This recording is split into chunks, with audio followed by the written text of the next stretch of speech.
Years. So here we are in this call. You have chosen by whatever miracle of circumstance and calendar and schedule and commitments and all the variables that you call your life. And among them all, you chose to be here now. Mm. And I'm the luckiest person on this call because I look at that screen and I know every single one of you. And I know some of you know each other.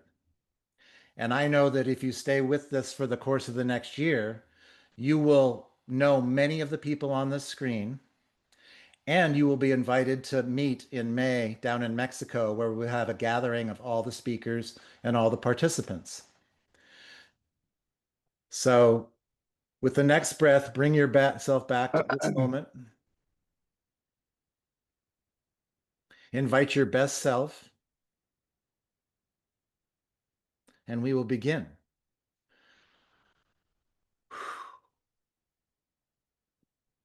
A couple words before I introduce you to our first presenter, the first one forever. This is the beginning of the IWN. I was out walking the dogs this morning and I thought, oh, I could do this for 25 minutes. I could go around the horn and talk to each and every one of you. Um, but I thought I would just do a couple whys and a couple hows. And the whys, this idea was born in the Amazon. I think I may have been walking with Vikram, where I was marveling at the incredible life and the incredible people that I got to meet in my life and how, oh my God, my dream is to share it with everyone. And how would that happen? And many of you know I'm not a big Zoom guy, but this is the medium we have.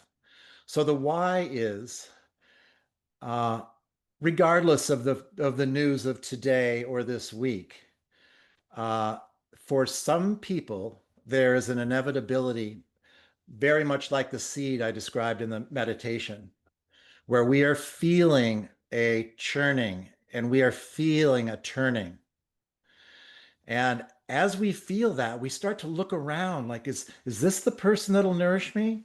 Is this the conversation that will awaken me? Is this the life force, the sunshine, the temperature, the vibration? And we're learning to navigate that language and we're becoming fluent. And I look at this screen right now and it's an absolute dream because everyone here has expressed their fluency to me in a way that's made my life richer. So that's really the why. This is creating a root system among people, um, not as the antidote or the solution to anything that troubles us, but kind of an inevitability. And everything that has happened around this leading to this day has supported it in a way that the poets have written about for thousands of years. The how, I was talking to someone last night and they said, so what is this thing? And I said, it's kind of a cross between a TED Talk and Saturday Night Live. And the idea here is uh, you could go to a TED Talk, and we've all learned incredible things from that format. They're very condensed, and unless you're present in the audience, they are not live, and they're also not interactive, and they also don't invite you to a party at the end of the season. So we'll be doing all those things. This is live. You're going to meet today's presenter, and it's not going to be edited, refined, 12-minute presentation.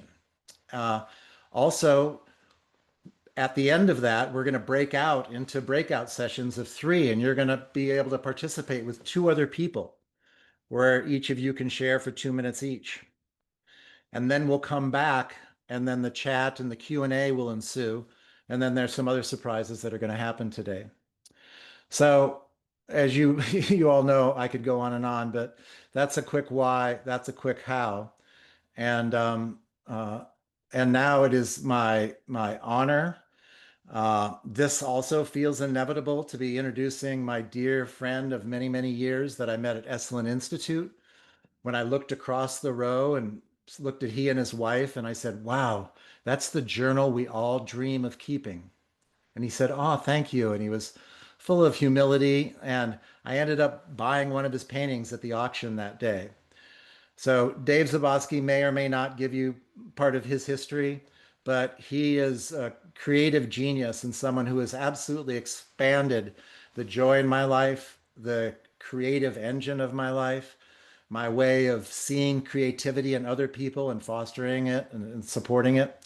And so I present to you my dear brother, Dave Zaboski. Wow. Thank you so much. I'm so delighted to be here. In fact, I have this note stuck to my screen here. It says be good soil. So I think that that's apropos of the meditation this morning, and that I'm really excited to be able to contribute to the soil.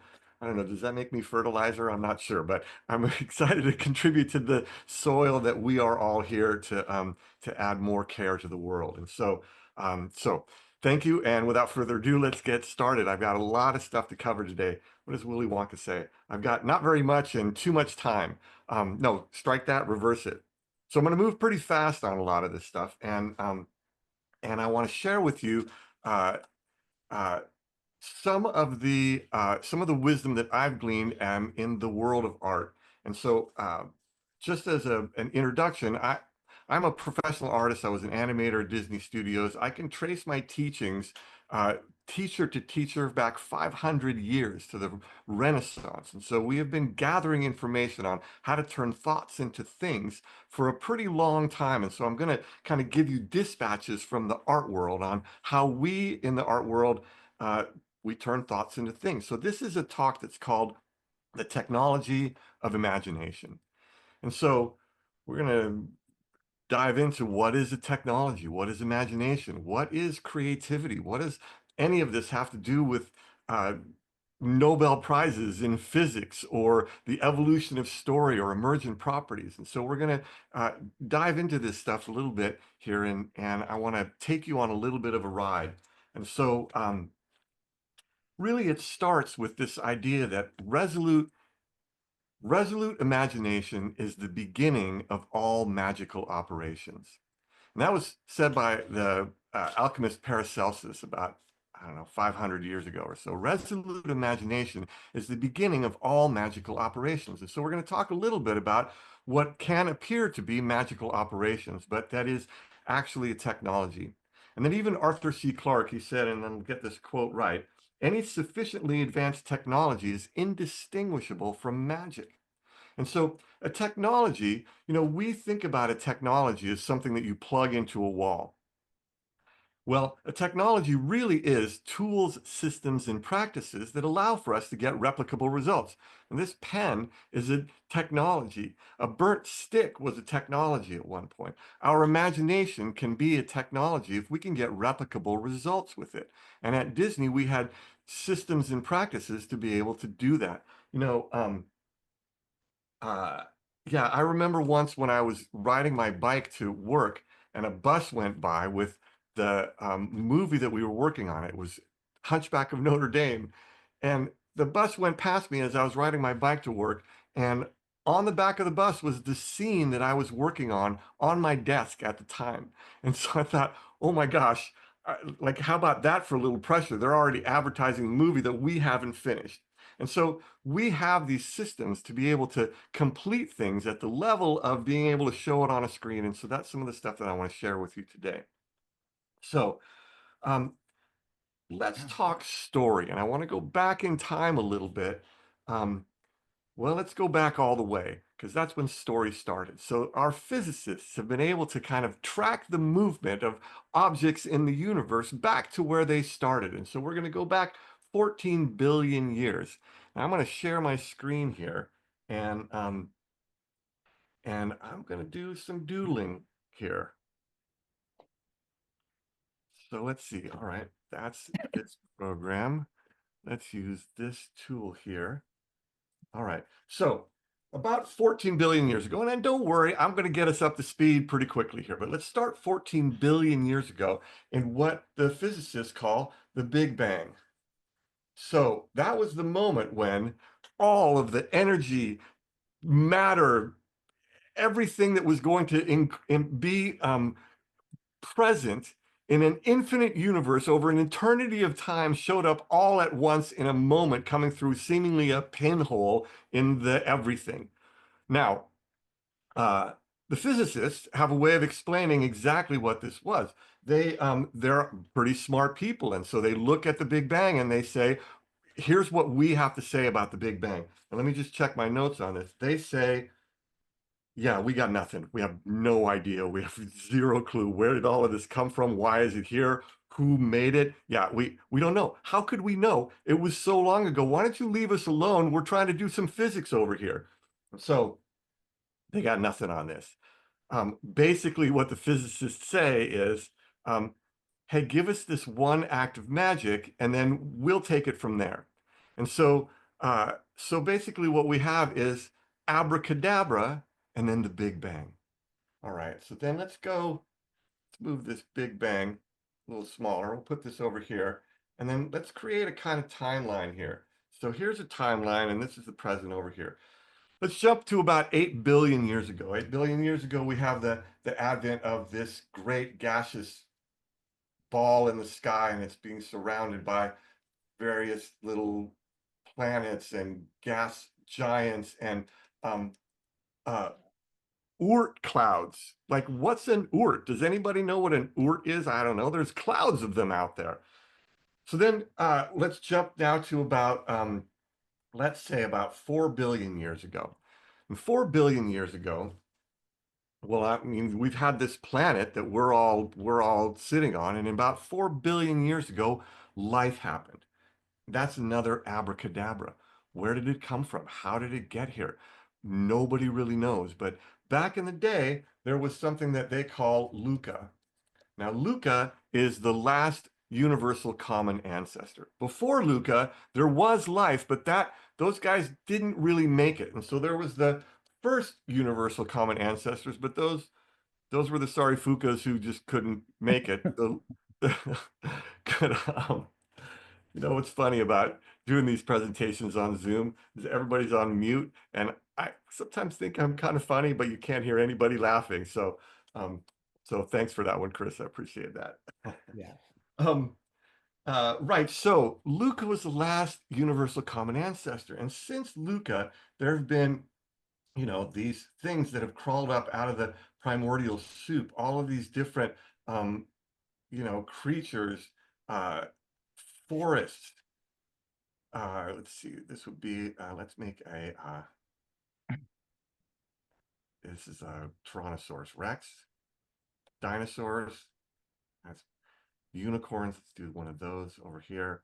So there have been all of these different creatures over the last 4 billion years. In fact, there have been about 100 million species of creature coming up out of that soup. 100 million opportunities for us to find purchase on this beautiful blue-green sphere floating in infinite space. 100 million attempts at swimming in the cool waters and climbing the rocky peaks. And of those 100 million species, there's only one. There's only one species in all of that time that has found the secret to manifesting reality. Now, I'll tell you, I'm going to give you a hint. It's us. It's humans. We tell stories. And these stories are our ability to manifest reality, to change our state, to change reality. We're the only, at this point, we apparently are the only species on Earth that has been able to take an idea and through an experience, move it into a story that captures knowledge, that evolves into wisdom, that changes culture. We can affect our reality through the stories that we tell. And so that's another kind of abracadabra, isn't it? And I've used that term a couple of times, but this has changed us, our ability to tell stories. It's the greatest gift I think we have, more than opposable thumbs, more than a large brain to body weight ratio. We tell stories that change our reality. And I think it's really I think it's really lovely that this term that we have almost sort of evolved into gibberish, abracadabra, actually in Hebrew means I create as I speak. Abracadabra is actually the first spell. I create as I speak. We tell stories that change our reality. So this is actually the technology of imagination, this ability to get replicable results out of thin air. And uh, so with that, we have what we sort of established as the 5 universal laws of creativity. And so these are universal laws, and I know that well, all right, let me just show you a little bit about how we think about creativity. Uh, and then I'll get to the universal laws. I want to do another layer here. I'm going to change this to a pencil. This technology is so amazing. Also, let me share with you one of the greatest miracles of life on Earth in modern times. Control Z, right? Undo. I got to tell you, it is a miracle. All right, uh, so here's the way we have in the past kind of thought about creativity. So we start here with this thought. Here's a thought that I've got and something that I want to make real. And here's the thing out there in space and time and future that I'm going to have be the thought manifest. And then I'm just going to go and make it. This is sort of our conception of how we look at the creative process. And then we get started. And what happens when we get started? Yeah, well, life happens. You get over here and you realize, oh, I'm off base, and the pizza man shows up at the door and you got to pay him with dimes, and you're confused about things, and you're like, oh, I got to get back on track. You shoot over here, and then, your mom calls and says, hey, how come you never call me anymore? And then you got to end up explaining to her while you're zigging and zagging, and then you end up finishing your piece, whatever it is, the creation that you're making out of, you finish it here short, you end short of where you intended. That maybe you're out of time and money and enthusiasm and maybe some friends, and you just got to call it quits at this place. Well, I'll tell you, this gap right here, for us creatives, man, that gap it's torturous. It's destructive. It's the place where all the recrimination and blame and self-talk and I should have, or I could have, or why didn't I? That gap is the real challenge that we as creatives have in the manifestation of what it is that we're up to. Does this chart look familiar to folks? Because this is how I got to Disney. I mean, you can go pretty far with this. Like, this is a way to make things out of your ideas. But at Disney, we had we had another way of looking at this. Could you think about your creative process with the same energies that power the universe that we were just talking about, the same energies that drag that great ball of flame through the infinite reaches of space, the energies that drag an impossibly small particle through the densities of the earth without even touching it, the same energies that make a cactus grow or a rose bloom. Could you be that organic with the unfolding of your own creativity? And at Disney, this is the way we looked at it. If this is the thought down here, and this is the thing out here in time and space in your future, could you go at it differently? Could you recontextualize your approach to creating? And if you did, you would think about your creative process more like this.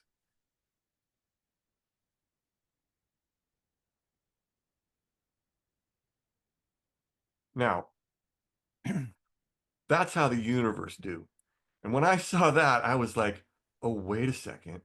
Like, this might be the creator's like treasure map. Like, this is a map for the process of creativity. And inside of this map, I mean, I think I could practically find everything.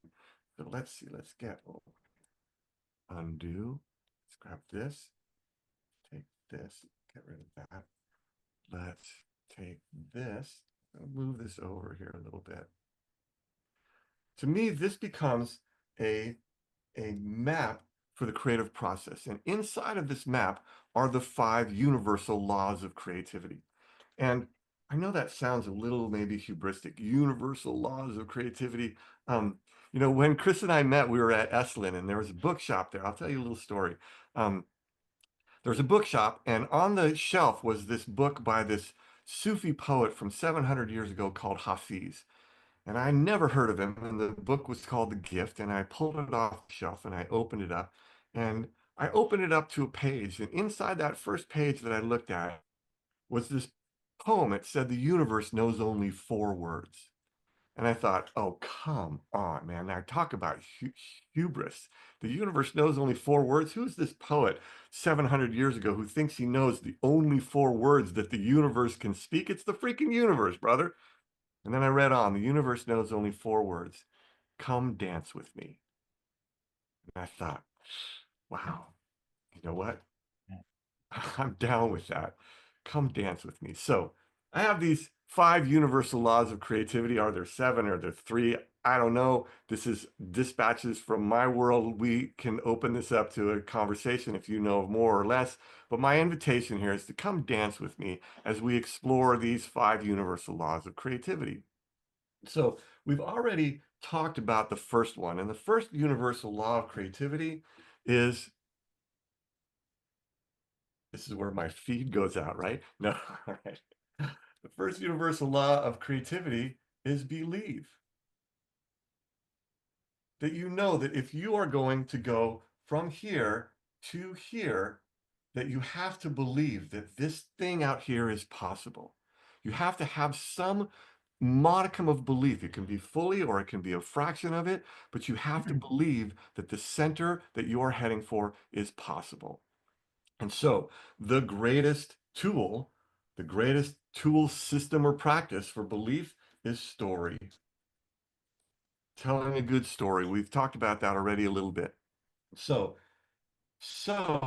let me tell you another little story here. This comes from the philosopher Stephen West, who has an incredible podcast called Philosophize This.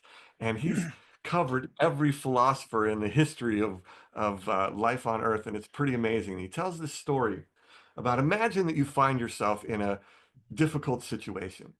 Let's say that you're being chased by a ravenous bear. Now, you're running away from this bear. The chances are you're probably not going to be able to outrun the bear. But ahead of you, there's a chasm. And that chasm could possibly be crossable. You could possibly leap over that chasm. And if you could, you would escape the clutches of this ravenous bear. Now, if you don't believe that it's possible to jump over this chasm, then the possibility, the potentiality of you saving yourself from this bear just doesn't exist. It's not in the realm of extant possibilities. And so, you know, it'd probably be a pretty bad day for you. It wouldn't be a terrible day for the bear. It'd probably be a pretty good day for the bear, but for you, it'd be a pretty bad day. Now, if you could believe that it was possible to make this leap, even if the belief was slight, only slight, and then you jumped and you made it, then that success was only possible because belief was present. That belief is a non-trivial part of the success of anything that's created. And if you look around you, every made object in your life is there because somebody believed it was possible. And this is where humans come in. We're going to talk a little bit about AI in a minute as we get there. But this idea of belief is a purely human quality. It's a purely human act. And so how we get there is through the power of telling a great story. And I've got let's go a little bit deeper on that. What is a story? A story, and I've got a little worksheet that I'm going to send to everybody after this that is going to take you on a visit to the story laboratory. Because inside of the story laboratory, we're actually going to create a story from the inside out. And how we do that is we go to the character, not the story. A lot of companies think, well, what's our story? Let's craft our story. When I work with companies, what we do is we start with the character, like, who are you? And, if you think about it, no character in any story that you see ever thinks they're being acted by an actor. What that character does is they make choices based on their kind of archetype, the things that they believe are important and the principles that they use to keep those values in place. They take actions, those choices become the deeds that create their story. And so if you want to really tell a powerful story, you start with the character. And so that let's just make an equation here, that character is a function of the archetype, because your archetype is a culturally imbued container of information that is already there for you. It's kind of like cheat notes. If you want to play a character, you start with the archetype. The wizard, the artist, the pool guy who just showed up outside my window. Um, that archetype is a culturally imbued um, container that gets you a little bit of a head start. But then you have to add your values. What do you think is important? The values are 3 to 5 things like love, kindness, community. Those values are what helps color the archetype. And then you add to those values your principles. The principles are like an algorithm that keep the values in place. And this is one of the things that I have challenges helping companies understand, that they have to be principled, that what are your principles that you can lock down that represent your values. So for example, if I think that one of my values is kindness, then a very simple principle is be kind. If I think that one of my values is self-awareness, then know thyself is a principle. The principle becomes a kind of algorithm that allows you to keep those values in place so that when a choice point arrives, you go, well, how do we make a choice here? Well, we believe in community, so we say all for one and one for all, right? And um, so that principle becomes a way that we make choices. So archetypes, values, and principles times choices is how your character can create a story from the inside out. And so I'm going to give you a worksheet on this stuff. You can have some notes, but I think, I've got this thing that'll come to you after this that's about the story laboratory. Um, because I think it's important for you to understand that there's also a whole ton of stories. It's not just your story. It might be the story of your customer and what's their archetype, values, principles, and choices. It might be the story of the patient's journey. There's lots of different stories, the stories of your collaborators, so that you know what they're up to, so that their heroic journey is something that can add on to your kindred quest, your collective journey that you're going to go on. We're going to talk a little bit more about that in a minute. Um, then there's also the last sort of story that you want to think about is the what if. What if is a really powerful story that is also a purely human creation. We use our imagination to create the what if it goes like this. And so a lot of times, in the legal world, it's worst case scenarios. In the art world, it's um, what does more beauty look like when it comes into the world? And so that's the be good soil that Chris is talking about. What's the what if that we're playing for? So that's the first universal law of creativity. All right, let's do the second one. The second universal law of creativity is iterate. And that means you phase up your ideas. Now, this we know pretty well. Comes from like Agile and systems like that. But there's pieces to the Agile system that I think get missed or that are maybe under-indexed. And one of them is to be committed but not attached. And in the art world, let me do a little drawing here and I'll demonstrate that. To be committed and not attached is to be committed to the feeling you want something to have, but not necessarily attached to every line.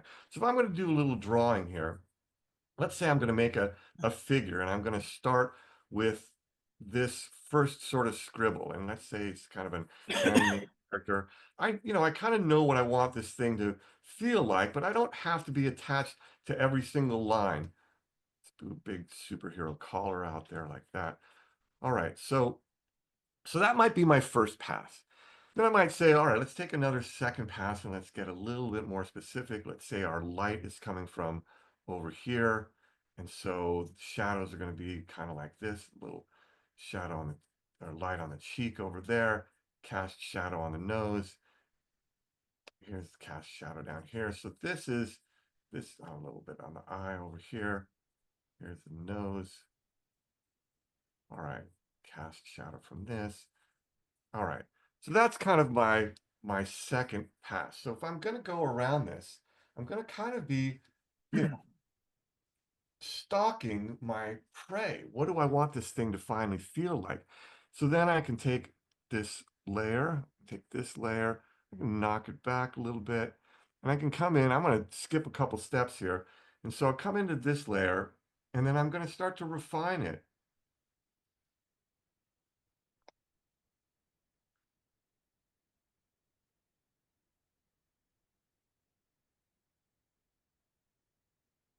So what does, let's see, the shadow is going to be over here. Let's do the ear over here. And I know, because I know how to draw, that I don't have to have the answers to everything right away. Let's do kind of a little wry smile here. Get this eye over here.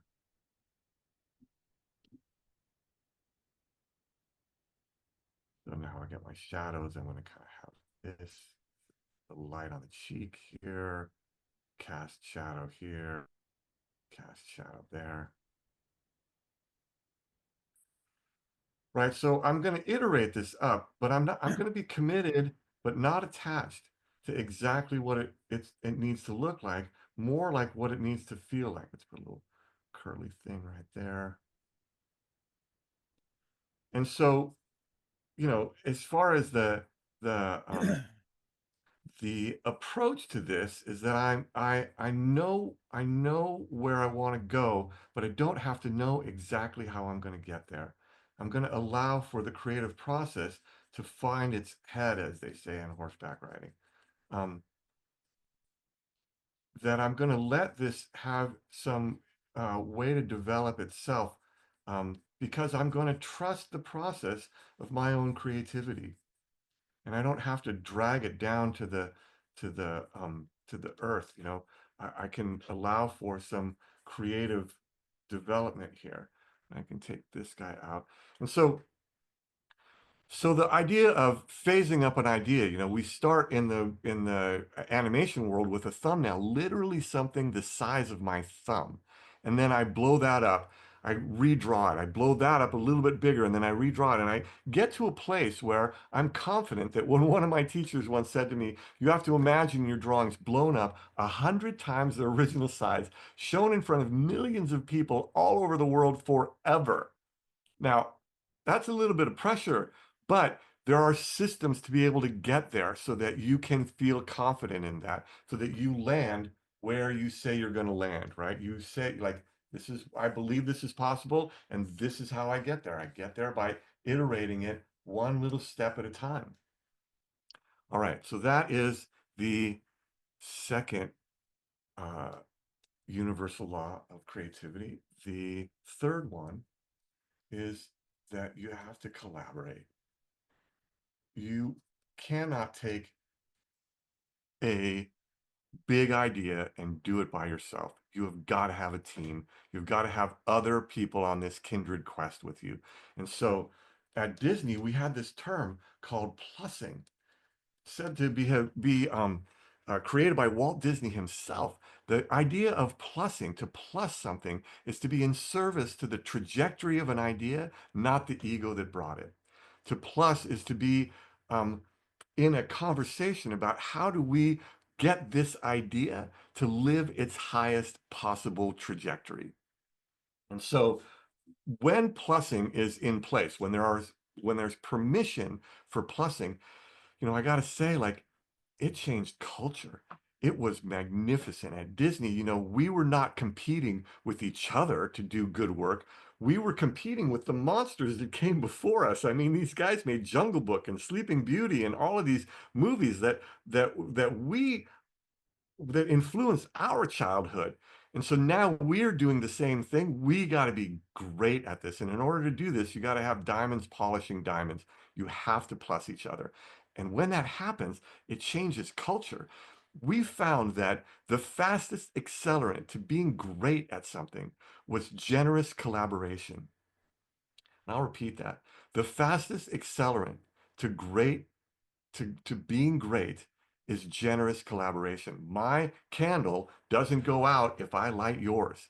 And so that mentorship allows for me to get better at what I do, codify the things that I want to teach you, and then I know them better, then you learn them, and then the things that I forget, you go, hey, Dave, by the way, you remind me, let me remind you of the thing that you taught me, and then we spin each other up.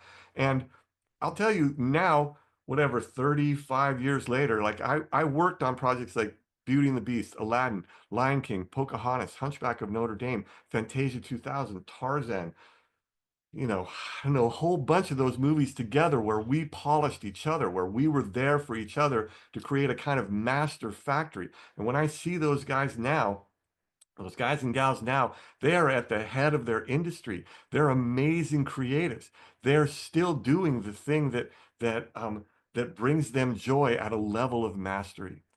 And so I want to add one more piece to this collaborative uh, law, and that is that any great collaboration, and this comes from the philosopher Forrest Landry, any great collaboration has to have three pillars to it. It has to have these three pillars that operate, maybe not all at the same time, at the same level, but they all rely on each other and they all have to be in place for a collaboration to have its, to, to be stable, to be empowered, to be transcendent. And those three things are power, transaction, and care. Now, if you just kind of neutralize these things and not really, there's no charge on any of them, power just means your mojo, whatever abilities, skills, experience, talents that you've collected, that's your power, whatever that is for you, not good, not bad. It's your hierarchy, experience, like I say, skill set, talent, that's your power. Transaction is the interaction, the facility between powers. Your mojo and my mojo come together to create something that's greater than the two of us. And the reason that it's greater than the two of us is because of the third thing, and that's care. And care is any way that you want to define care. But care is every bit as sophisticated, as nuanced, as structural as power and transaction. And I will say that it has become under-indexed. It may not be completely missing because people see the things that they care for, but we could broaden our definition of what we care for. Care becomes the missing ingredient to empowering these other two things, because what we do know is that power without care is has a high potential for abuse, and transaction without care has a high potential for manipulation. It's no longer a win-win or a win-win. It's a zero-sum game. I get mine and F yours because I'm in a purely transactional mode without care. Now, the opposite of that is that power with care, man, that's enlightened mentorship. Like I can take my flame and light your candle. Power with care is mentorship, and transaction with care is generous collaboration. And so care becomes this really essential piece. And I know that in this group, we know that.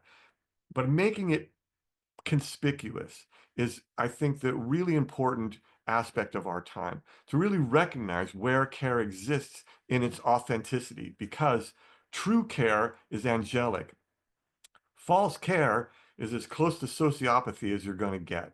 And our ability to be able to recognize that is super important. And there are tools and practices we can talk about later to be able to recognize the difference between true care and simulated care. And so our collaborations rely on plussing that has these three pillars to it that make our collaborations just so much better and more fun.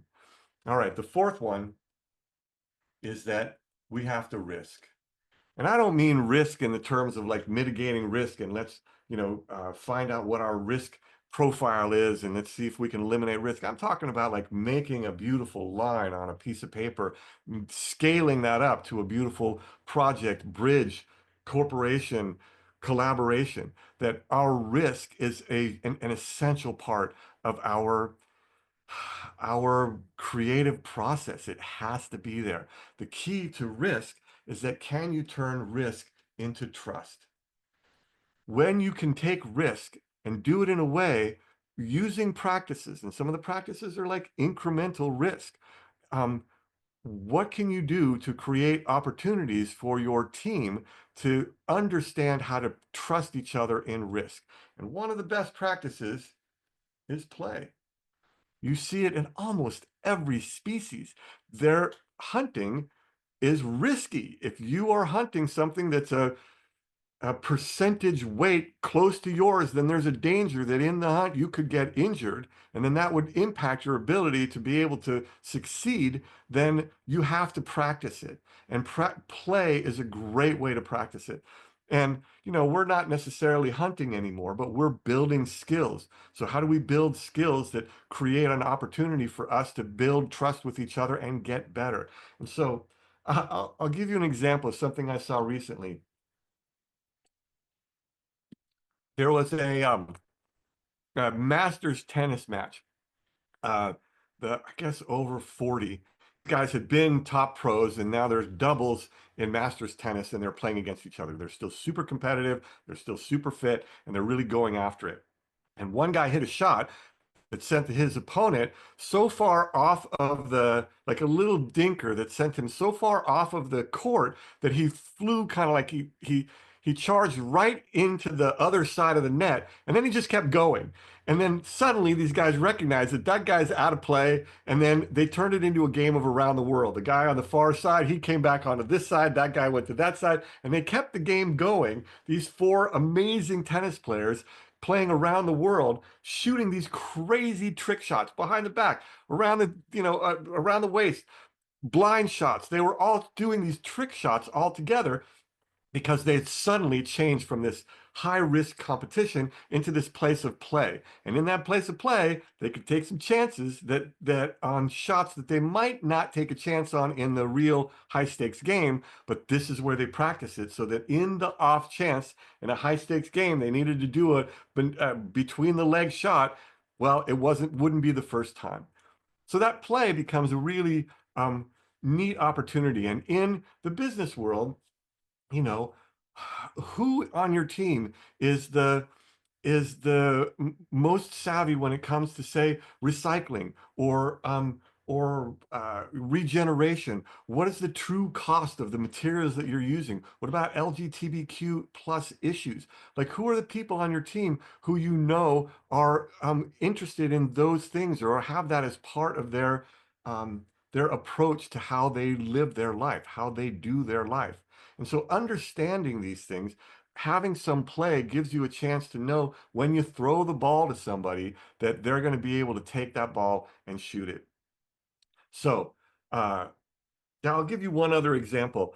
I had a company that had they just hired a chief operations officer, and she was a little gruff. She's kind of rubbing people the wrong way. In meetings, there'd be a fire, and she'd say, "Well, I think we should do this," and everybody would go, "Okay, well, what about this, this, and this?" And she would just kind of get a little frustrated. Well, the team didn't really know. Some of the C-suite people did, but the team didn't know that she was a second in command of an aircraft carrier in the Pacific for like 5 years. Like, she knew operations, like she could handle it, right? And so when they found that out, a fire would happen and she'd say, "Well, I think we should do this." And everybody's like, "Okay, yeah, we're going to do that." And then they could free themselves up to do the things that they knew that they were good at. And so understanding the other aspects of your team so that you can trust them when risk happens is super important. And play is one of those approaches. Um, all right. And then let's talk about the last one. The last universal law of creativity is that we have to complete. And when we complete, that means we finish strong. Finishing strong means, using practices to be able to finish strong. In my world, in the world of the movie business, for example, finishing strong has three major practices. The first one is box office. What did we say? What did we do? If we said 20 million and we made 18 million, well, what was missing? But really, to be sober and analyze this, a lot of times we might call that a retro, way to look back on something. But it's not about blame and recrimination. It's a sober analysis of what we said and what we did. And that's one way to complete. So even if we said 20 and we did 22, we want to say, hey, what was missing from our analysis that didn't allow us to really have our hands on the knobs and dials of our creativity and do what we said we were going to do, hit that spiral target. And so that's the first one, is a sober analysis. The second one is acknowledgement. Acknowledgement is such a powerful way to complete something. Hey, thank you so much for the work that you did on this. We couldn't have done it without you. Your contribution was valuable. The credits on a movie are just that. The ability to say, hey, thank you. We credit you for your contributions. That's a great way to remove the rubble and make things flat. And I might say that any conflict that has ever happened on this planet between humans is a function of a missed acknowledgement. I'm sorry I didn't put the top back on the toothpaste, or I wore the wrong shirt, or I bombed your village and killed your brother, sister, mother, father. Those missed acknowledgments are what causes a lot of this disruption and incompletion in the world. And we try to build a future on things that are incomplete, and we just cause more rubble and more tension. And that is what's going on in the world right now. If we could find ways of acknowledging the pain, the grief, we could possibly move some of those emotions into gratitude and connection and forgiveness, and potentially even affinity or even love. And so acknowledgement becomes a really powerful practice to complete something. And then finally, the last real practice for completion that we use in the movie industry is a party, a celebration. Don't underestimate the power of a party to put a bow on something and call it complete. And that thing, we've had a party, it's in the past, we're done. We have these wrap parties for movies. That's a way for us to say, hey, it's complete. This child is born and it's going out into the world. So those are the 5 universal laws of creativity. But I want to, before I wrap this, and I got about, let's say, 10 or 12 or so minutes here, I want to weave together a few things here that kind of triangulate some information so that that solidifies this stuff that we've been talking about here. And how do I do this?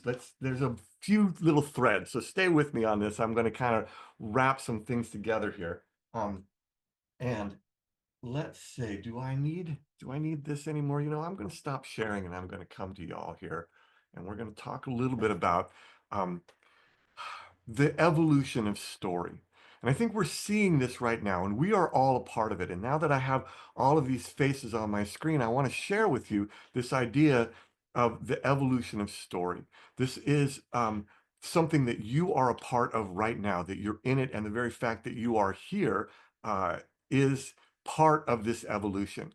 And we can go back to 1977, which is the same year that in that same year, Star Wars came out, and a physicist called Ilya Prigogine won the Nobel Prize for something that he called dissipative structures.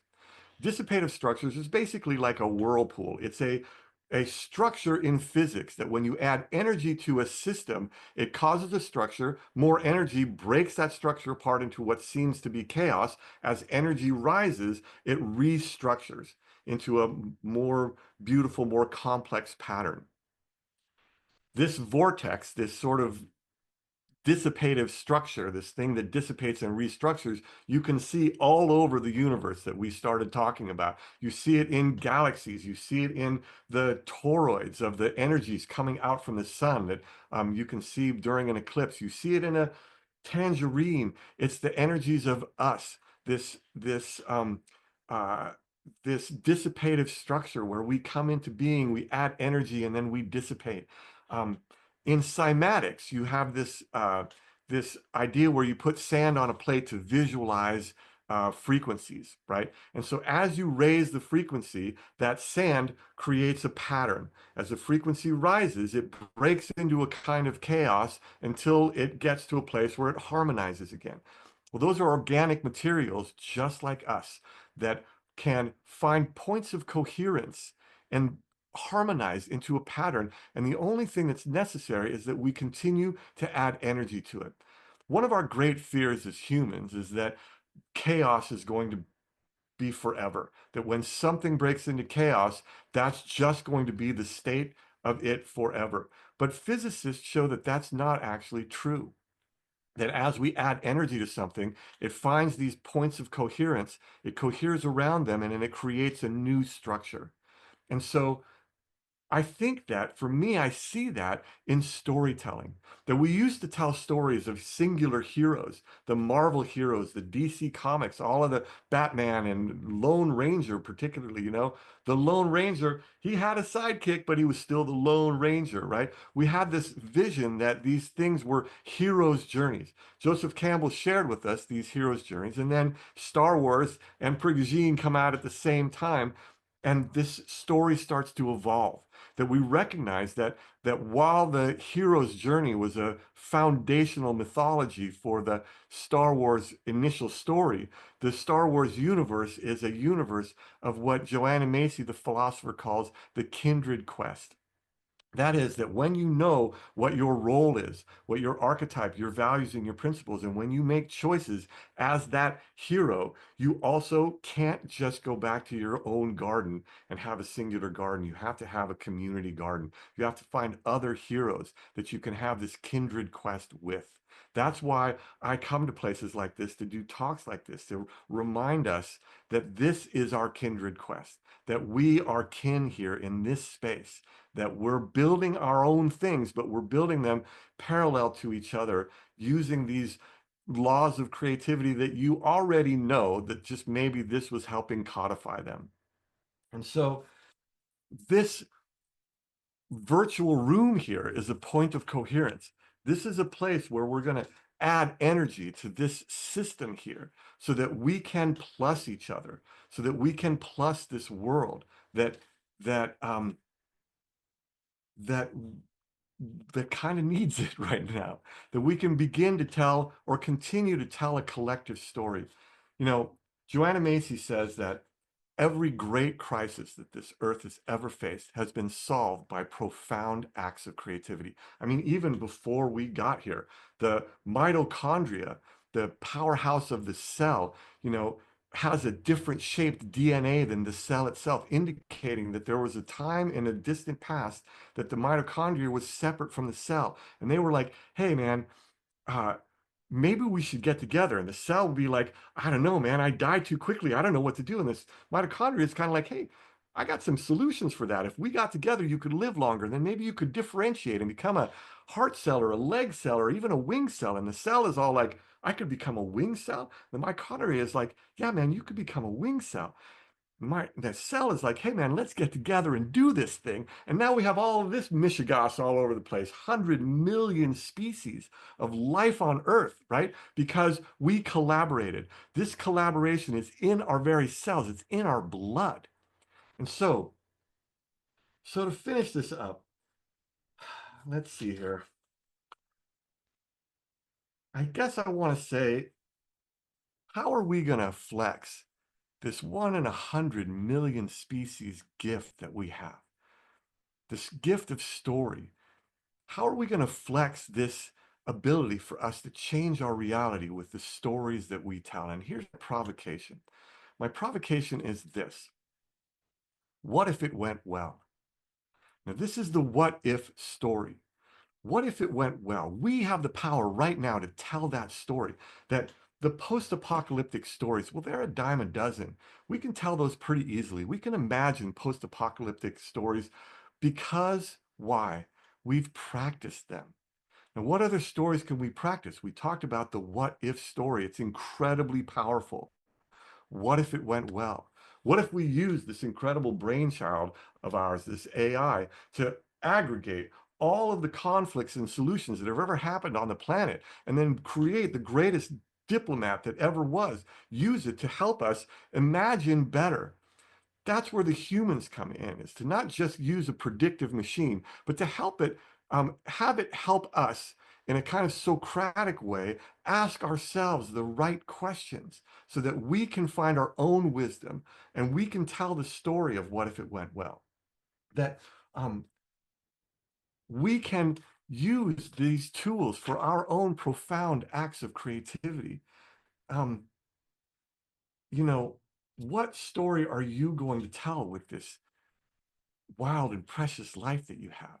You have the opportunity right now to abracadabra this mother lover, right? To create as you speak, to bring that magic that really truly is a technology into your life and the lives of others. And if you're not really sure what to do, what action to take, how to move forward on that, how to start that what if story, let me give you a hint. Let me give you the clue, the key. And this is something that has been added to every great work of art, every great act of creativity. This is the one thing, the one addition that you can bring to an act of creativity that throughout the history of life on Earth has enhanced it, empowered, and improved it. The one thing that if you add it to your creative process that will infuse it with the enthusiasm of the cosmos that will make it better because it's made every single creative thing that anybody has ever made better. And that is you add love. Look for a place to add love. And when you do, however small or however great, you add love and you'll know what to do from there. That's all I have for you. Thank you very much. Wow, the silence. Um, In so my head, the crowd's going wild. yeah, exactly. The crowd goes wild. Rich is going to take over right now, and we're going to split off into groups where you're going to get to meet people that are either old friends or people you've never met before. And each of you can go over your harvest your learnings. You know, what was it about the hour with Dave that moved you, or that might change the trajectory or deliver a choice point to you going forward?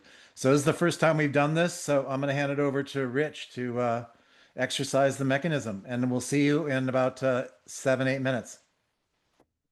Hey everybody, I'm breaking out into real rooms of three. The idea, oh my gosh, I want to say hi to so many of you. I can't even, it's hard to with we're gonna break out in groups of three. We're gonna take 2 minutes each, harvest learnings, and we'll come back and share those quickly. So I'm gonna hit the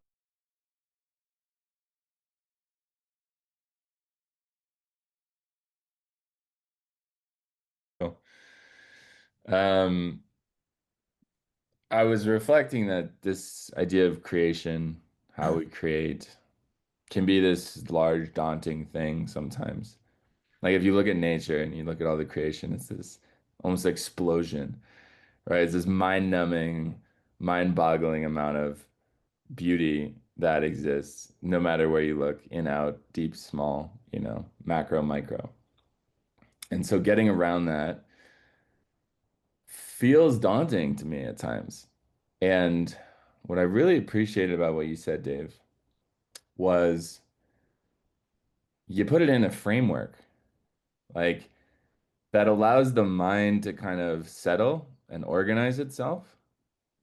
And I find when I have those frameworks, it helps to bring the rest of me online because it's not so scary, right? It's not like this like animal that's gonna get me if I mess it up or I think you gave the bear analogy, right, with the cliff. And that was really beautiful. And I think the thing that I'm currently orienting in my own life is this idea of being able to hold a belief, which I'm gonna substitute vision as the word that feels more accurate for me, which is like if I can't hold a vision for wanting, what I'm wanting to create, what I stand for, then nothing else can happen. It's like the point that you declare this is this is it, right? And then that organizes everything else. And so you gave me the rest of the steps, which is really wonderful. It's really awesome. Because I'm at belief. And I'm started and now I'm like ding ding ding ding ding ding ding. I'm like, whoa, amazing. Don't have to worry, right? So anyway, just a reflection for you. It's really, really wonderful. And I'm excited to play with it. I imagine that this framework is malleable and flexible, and it's personal. And so I'm really excited to just explore. I'm already churning on things. So just a deep thank you, deep bow. Oh, nice. Nice. Well, yeah, my pleasure. For me, this operated the same way. It was a way to kind of give me a framework of the practices that I already have. Like you already have practices that fit into these categories. And then I'll offer one other thing. You know, when I start a painting and there's a blank canvas, um, I have this thought of the next honest thing. Like all I have to do is do the next honest thing. I don't have to figure out like what are all of the steps and how to where are the highlights. I just like what's the next honest thing that I can do right now. And that sort of helps me, you know, calm my nervous system and not be overwhelmed by all of the stuff that has to happen. But thank you for the reflection. I'm delighted.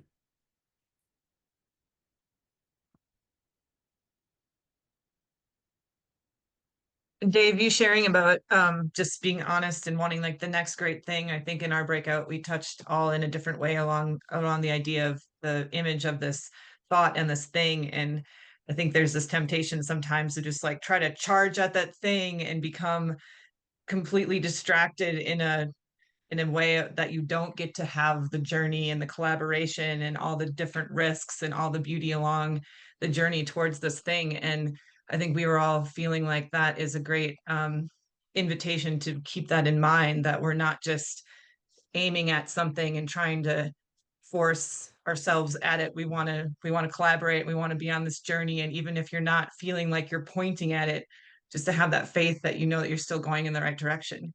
And that really struck me in this idea of the kindred quest. I really liked that a lot. So thanks for introducing that. And I feel like that's a good piece to kind of spread around liberally. And, especially when we're feeling like I'm not accomplishing something or it's frustrating. It's like it's all part of the journey towards the thing and you don't know what it's going to look like until you get there. Right. Right. You know, I often think about it like I have to draw in 2 dimensions, but I often think about this in 3 dimensions. And like let's say you take that spiral and then you turn it flat and you grab it from the middle and then you pull it up. Now you have this kind of spring. And so you're rising with everything that you do. And then there's this success criteria that we've established, how we want it to feel, not necessarily how we want it to look, but how we want it to feel. And that's a field or a line that you're going to poke through at some point, but you're not exactly sure where you're going to poke through. You just know that this is how it's going to feel. And that's the way I sort of think about this in 3 dimensions, that I'm continuing to rise up, and that uh, I'm going to listen to the divine to also play, that I'm going to have some patience. You know, our challenge with AI right now is that we get a result.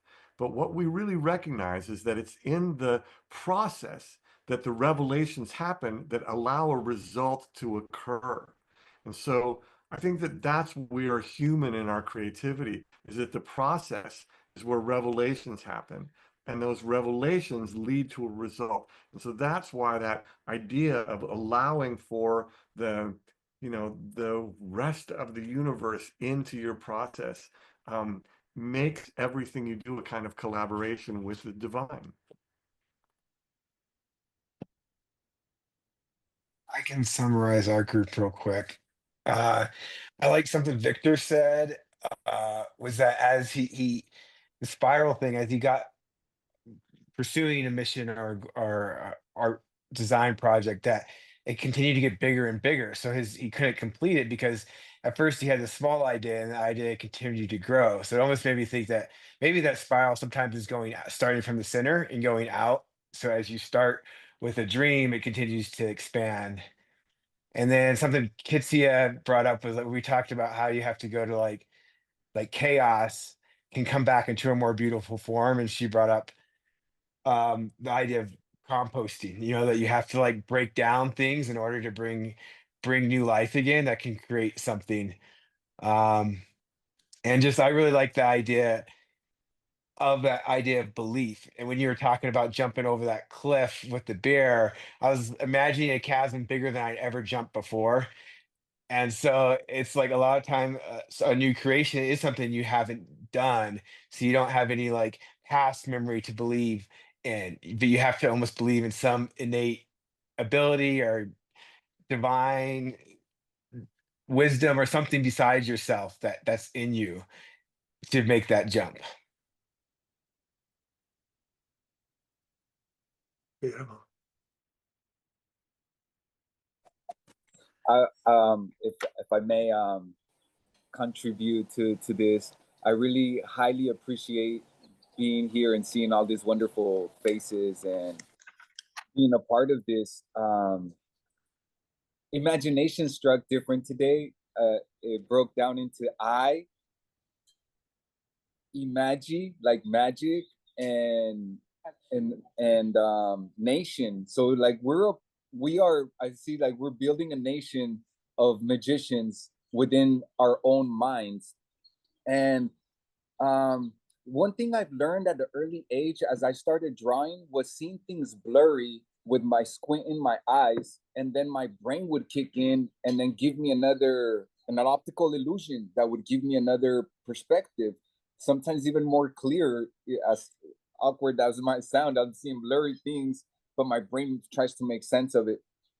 And when I started taking that into consideration, I realized that my eyes teach us to see things complete opposite, right? The lens flips over and things get inverted through the eye lens.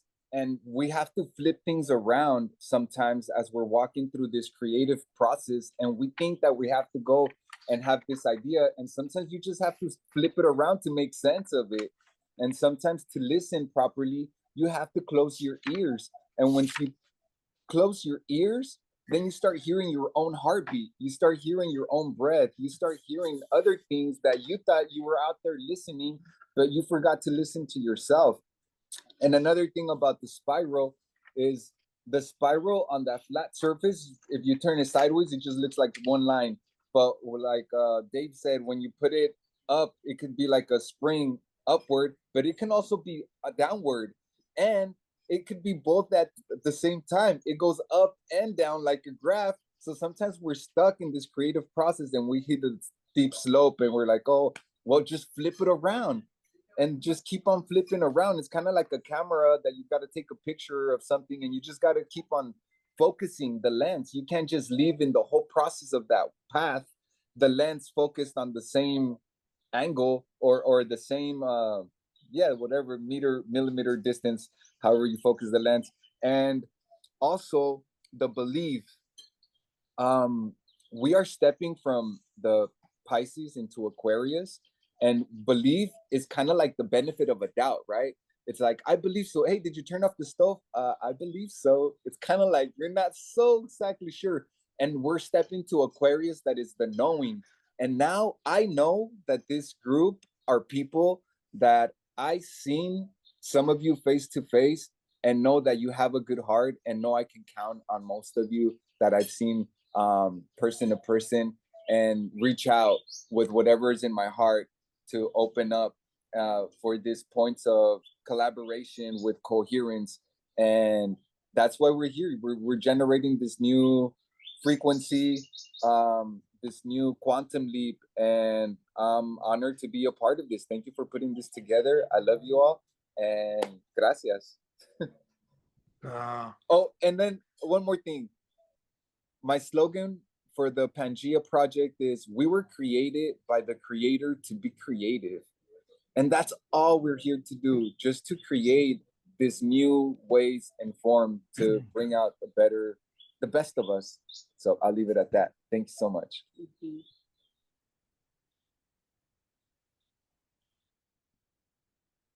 I love hearing people's voices.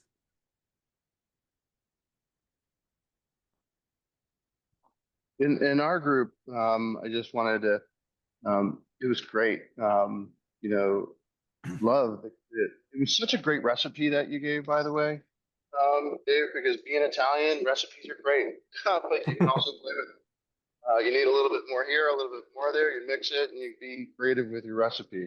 So I just want to say thank you for the beautiful recipe you gave. But you know, geez, tying it together with the special ingredient of love and all that energy brings to the creation. was one of the things that came up multiple times in our conversation. So thanks for bringing it all to the power of. Thanks, Tone. Good to see you.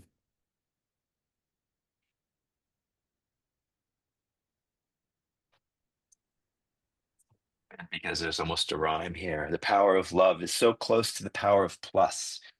And the permission to plus one another was a theme in our group number 2, and the power of collective genius that is unleashed in the process. And what I feel in this community is a community of +1, +2, +3. And Chris, I'm so grateful that you've brought us together. I feel the aliveness and the potential for ignition. Thank you, Marcy, as well on that. Thanks, Jeff. Yeah. One of the things that we want to do is actually put boundaries on this thing. So we start at the top of the hour and we finish at 90 minutes. So as the months go by, you know that you can be confident of the management of this. And it fits into a metaphor I heard once, and that the the rules of a haiku provide freedom.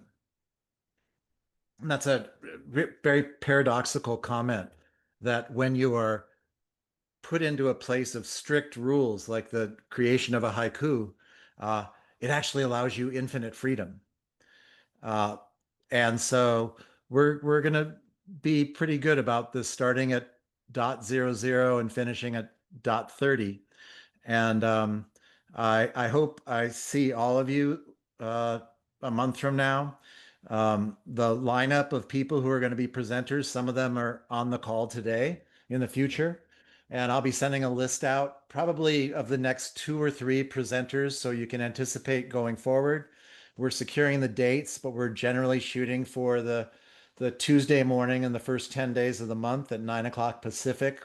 We know there's people on various continents on the call, and that seems to give everybody but Hawaii the best chance to not have to be up at 2 in the morning.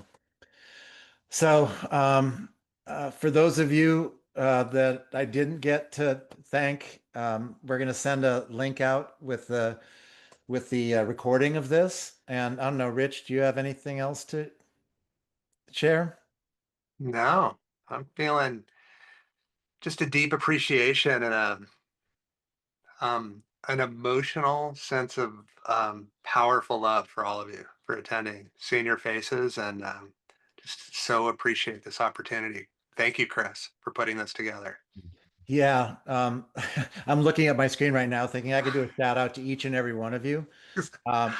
Rich, you've been a tireless nudge on this process to get this off the ground, and thank you so much. Dave, we looked at the list of people and it's like, yeah, Dave needs to be the first one. And then you said that you were going to set the bar high. And I appreciate that, because now that this first recording is virtually in the book, I can now send this out to other people and I can say, oh, this is the kind of thing that happens here. So I love the connection with all of you. I could go on, but we will see you in a month or so, and you'll hear about it soon. Thank you all. Thanks, everybody. Thank you. Thanks, guys. Thank you, everybody. Thank you, Dave and Chris, Rich. Thank you. Oh, good to you. Thanks, everyone. Gratitude, you. beatitudes. Yeah, super Thank blessed. you. Thank you for the creation. So good to see you. So, really good.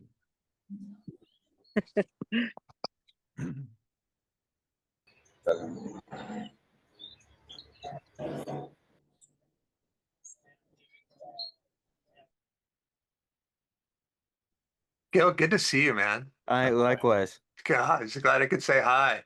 Where are you right now? I'm in Ketchum. Oh, nice. Yeah. All right. Okay. Nice. Well, let's find a way to All right. connect. Let's I'd make love that to. happen. I'd love it, man. Yeah. Dave, Thanks, thanks guys. so much, man. You killed it.